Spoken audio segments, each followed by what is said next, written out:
Assalomu alaykum.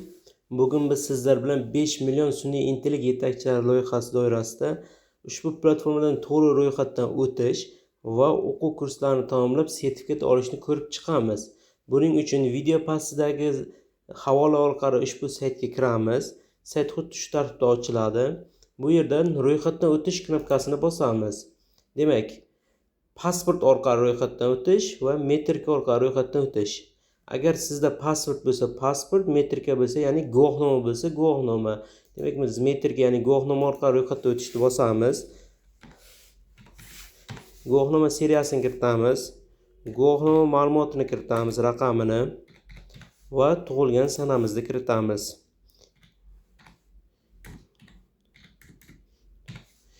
Yuborish knopkasini bosamiz. Bu yerda foydalanuvchi nomi, ya'ni bu username deyiladi. Bu nomni kiritayotganda faqat kichik harflardan foydalanish kerak.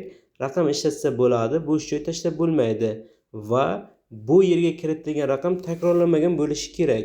Misol uchun Muxtor, hammasi kichik harfda, 155 qo'yaman. Bu takrorlanmagan. Demak, parol.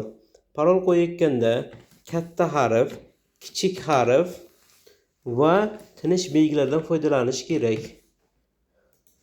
Pastki qatorga ushbu parolni takrorlaysiz. Keyingi qadamni bosamiz. Demak, Telegram bot orqali tasdiqlash kodini olish. Ko'pchilik mana shu yerda xatolik yo'l qo'yapti, tushunmovchiliklar bo'lyapti. Shuning uchun bu yerdan o'tish tartibini tushuntiraman. Telegram botga o'tish degan knopkani bosasiz. Qolgan hech qayerga teginmaysiz. Mana shu vaqt tugaguncha bosasiz va Telegramga kirasiz. Telegramingizga kirganingizda mana ushbu botga mana parol kelgan. Siz bu parolga e'tibor bermaysizda, tasdiqlash kodini olishni qayta bosasiz. Kelgan parolni olasiz va ushbu so'ralgan joyga parolni kiritasiz. Yuborish knopkasini bosasiz. Demak, siz muvaffaqiyatli ro'yxatdan o'tdingiz deb chiqdi. Endi boya foydalanuvchi nomiga kiritgan username'ingizni bu yerga yozasiz.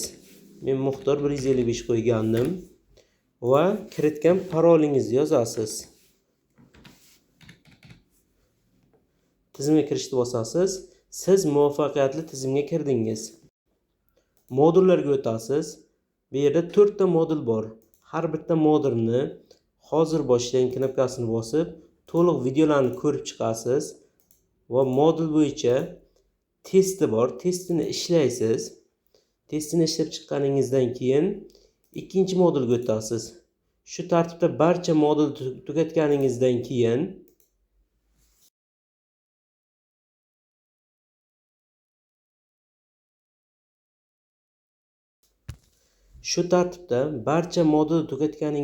keyin bu yerda foydalanuvchi ustiga bosasiz va profilga o'tasiz. Mana ushbu ko'rishingiz mumkin sertifikat shakllarni ulashish va yuklab olish bor. Yuklab olish orqali sertifikatni yuklab olasiz. E'tiboringiz uchun rahmat.